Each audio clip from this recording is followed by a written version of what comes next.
और शुरुआत बड़ी खबर के साथ। भजनलाल सरकार में कृषि मंत्री किरोड़ीलाल मीणा ने इस्तीफा दे दिया है। हालांकि मुख्यमंत्री ने अब तक इस्तीफे को स्वीकार नहीं किया है। जयपुर में आयोजित एक कार्यक्रम में मीणा ने कहा कि मैं सभी पदों से इस्तीफा दे चुका हूं। किरोड़ीलाल मीणा ने कहा कि मुख्यमंत्री जी ने मुझसे पद पर बने रहने का आग्रह किया था, लेकिन मैं सभी पदों से इस्तीफा दे चुका हूं। लोकसभा चुनाव में दौसा सीट पर हुई हार के बाद किरोड़ीलाल मीणा ने इस्तीफा देने के कयास शुरू हो गए थे और मीणा ने लोकसभा चुनाव के परिणाम से पहले ही इस बात का ऐलान कर दिया था कि अगर वो अपने क्षेत्र और प्रभाव वाले इलाके से कोई भी सीट हार जाते हैं तो वो मंत्री पद से इस्तीफा दे देंगे।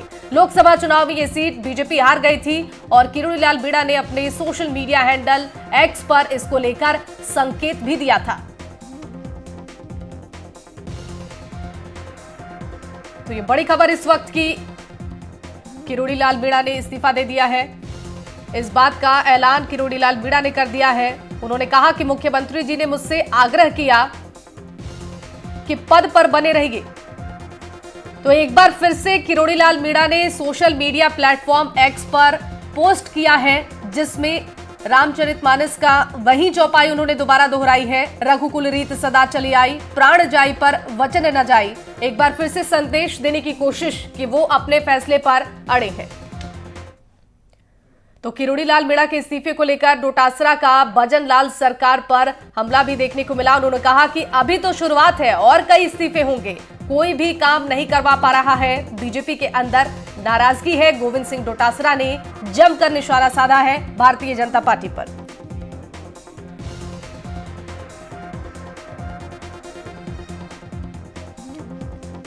तो हमारे दो सहयोगी हमारे साथ जुड़ गए हैं लाइव, इस खबर पर ज्यादा जानकारी देंगे। दौसा से देवेंद्र सिंह नारूका जुड़े हुए हैं और इसके अलावा हमारे साथ सोमू आनंद जयपुर से जुड़े हैं। सोमू के पास एक बार चलते हैं। सोमू, एक बार फिर से ये संदेश देने की कोशिश कि अपने फैसले पर किरोड़ीलाल मीणा अड़े हुए हैं। एक बार फिर से उन्होंने सोशल मीडिया प्लेटफॉर्म एक्स पर पोस्ट किया है, फिर से वही चौपाई दोहराई है।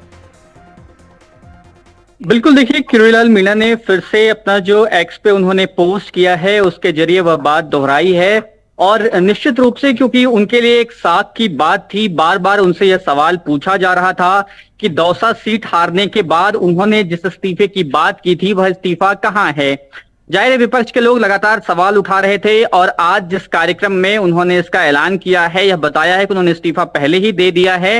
इस्तीफा अब तक स्वीकार नहीं हुआ है। इस्तीफे की खबर जो है अब सार्वजनिक हुई है। तो निश्चित रूप से किरोड़ीलाल मीणा ने एक बड़ा ऐलान किया है। अपने इस्तीफे का ऐलान जो है वो बहुत बड़ा ऐलान है और खासतौर पर राजस्थान की राजनीति और पूर्वी राजस्थान की पूरी राजनीति पर इसका गंभीर असर जो है वो पड़ सकता है, क्योंकि किरोड़ीलाल मीणा पूर्वी राजस्थान के कद्दावर नेता हैं और खासतौर पे आदिवासी समाज में जो उनकी पैठ है वो काफी मजबूत पैठ है।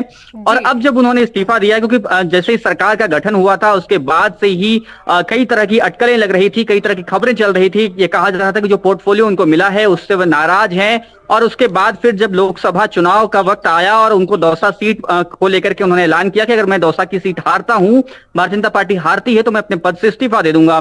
फिर बाद में उन्होंने कहा कि 7 सीटों की जिम्मेदारी है, 7 में से कोई भी सीट हारने पर इस्तीफा दे दूंगा। और अब अंततः क्योंकि 1 महीने हुए हैं परिणाम आए हुए और उनसे लगातार इस बीच में यह सवाल जो है विपक्ष के लोग पूछ रहे थे कि आपका इस्तीफा कहाँ है। आज उन्होंने अपने इस्तीफे का ऐलान किया है, बताया है कि इस्तीफा उन्होंने दे दिया है। इस्तीफा हालांकि स्वीकार नहीं हुआ है और जाहिर तौर पे ये बहुत मुश्किल सी बात है कि भारतीय जनता पार्टी या फिर मुख्यमंत्री उनका इस्तीफा जो है वह स्वीकार करें, क्योंकि उनके इस्तीफे के स्वीकार करने के बाद पार्टी के लिए एक जो अहम मुश्किलें जो है वो बढ़ सकती हैं और एक खासतौर पे पूर्वी राजस्थान में इसको लेकर सही संदेश नहीं जाएगा। इसलिए मुख्यमंत्री ने अब तक उनका इस्तीफा जो है स्वीकार नहीं किया है। उनसे आग्रह किया है कि वे अपने पद पर बने रहें। अब देखना है कि कौन बात मानता है। क्या किरोड़ीलाल मीणा अपने पद पर बने रहने की बात मानते हैं या फिर मुख्यमंत्री अंततः मजबूर होकर के उनका इस्तीफा स्वीकार करते हैं।